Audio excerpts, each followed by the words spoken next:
Hi friends, வணக்கம். Welcome back to இலை சமையலுங்க. இன்றைக்கி வந்து பார்த்திங்கன்னா ஆனியன் பக்கோடா எப்படி பண்ணுறதுங்கிறத பார்க்கலாங்க. அதுக்கு வந்து வெங்காயம் வந்து நம்ம தோல் உரித்து வச்சாச்சுங்க.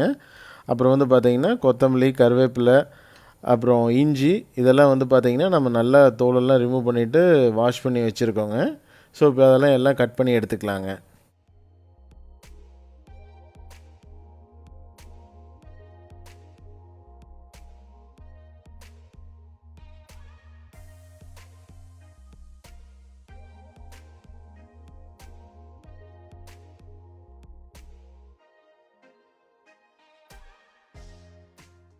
இப்போ நம்ம கட் பண்ண எல்லா ஐட்டம்ஸையும் நம்ம வந்து ஒரு கப்புக்கு ட்ரான்ஸ்ஃபர் பண்ணிக்கலாங்க.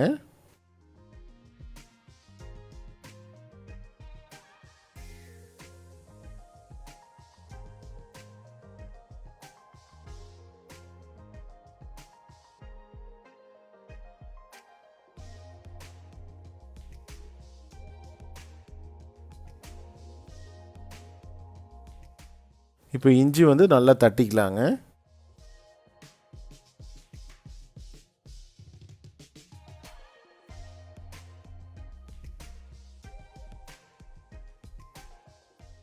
இப்போ வந்து கடலை மாவு வந்து ஒரு கப் எடுத்துக்கலாங்க.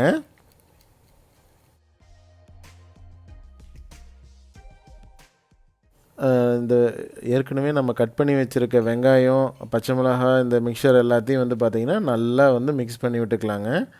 ஸோ அப்போ தான் வந்து அந்த வெங்காயம்லாம் நல்லா பிரிஞ்சு வருங்க. ஏன்னா இல்லைன்னா வெங்காயம்லாம் வந்து பார்த்திங்கன்னா ஒன்றா இருக்குங்க. ஸோ உங்களுக்கு வந்து போண்டா போடும்போது எல்லாம் ஒட்டிக்கிட்டு சரியாக வேகாதுங்க.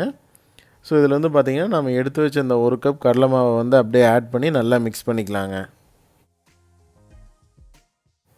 இப்போ வந்து பார்த்திங்கன்னா நமக்கு தேவையான அளவுக்கு தண்ணி ஊற்றிக்கலாங்க. அதாவது கொஞ்சம் கொஞ்சமாக தொளிச்சு தாங்க மிக்ஸ் பண்ணணும். ஏன்னா இது வந்து பார்த்திங்கன்னா கொஞ்சம் கெட்டியாக தாங்க இருக்கணும். அதனால் நம்ம வந்து கொஞ்சம் கொஞ்சமாக தொளிச்சிக்கலாங்க. நிறைய ஊற்றிடாதீங்க. கொஞ்சம் கொஞ்சமாக தொளிச்சு நம்ம மிக்ஸ் பண்ணிக்கலாங்க.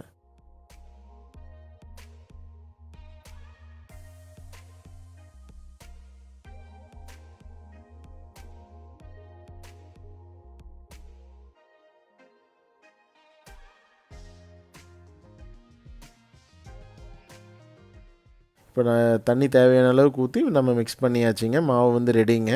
இப்போ வந்து பார்த்திங்கன்னா ஜீரகம் ஆட் பண்ணியாச்சுங்க ஒரு 1/4 டீஸ்பூனு. அப்புறம் காரத்துக்கு ஏற்ற மாதிரி கொஞ்சம் ரெட் சில்லி பவுடர் ஆட் பண்ணியாச்சுங்க. ஸோ அடுத்து வந்து பார்த்திங்கன்னா ஒரு 1/4 டீஸ்பூன் பெருங்காயம் வந்து ஆட் பண்ணிக்கலாங்க, பெருங்காயத்தூளுங்க. அப்புறம் உப்பு வந்து தேவையான அளவுக்கு இப்போ ஆட் பண்ணிக்கலாங்க. இப்போ இதெல்லாம் ஆட் பண்ணிவிட்டுங்க நல்லா நம்ம வந்து மிக்ஸ் பண்ணி விட்டுக்கலாங்க. அப்போ தாங்க நல்லா கலங்குங்க. ஸோ நல்லா மிக்ஸ் பண்ணோம்னா நமக்கு வந்து மாவு வந்து ரெடிங்க.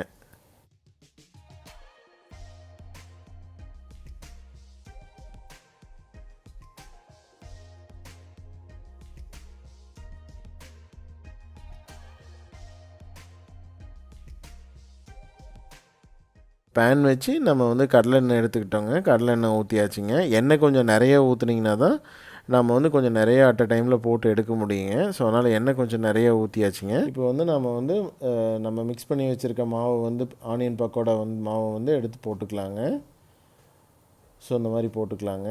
நல்லா வெந்தோடனே எடுத்தோம்னா பக்கோடா வந்து ரெடிங்க. இது வந்து நல்ல டேஸ்டியான டிஷ்ஷுங்க. நீங்கள் கண்டிப்பாக ட்ரை பண்ணி பாருங்கள். ட்ரை பண்ணி பார்த்துட்டு எப்படி இருக்குன்னு சொல்லி நீங்கள் கமெண்ட்டில் சொல்லுங்கள்.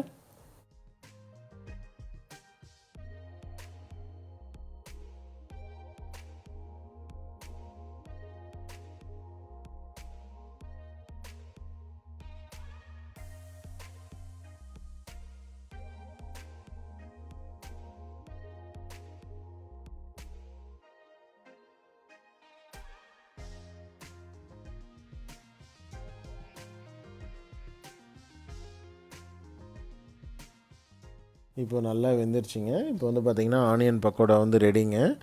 ஸோ இது கண்டிப்பாக நீங்கள் எல்லாருமே ட்ரை பண்ணி பாருங்கள். எப்படி இருக்குன்னு சொல்லி நீங்கள் கமெண்ட்டில் சொல்லுங்கள். பிடிச்சிருந்தால் லைக் பண்ணுங்கள், ஷேர் பண்ணுங்கள், சேனலுக்கு வந்து சப்ஸ்கிரைப் பண்ணுங்கள். Thank you very மச்ங்க.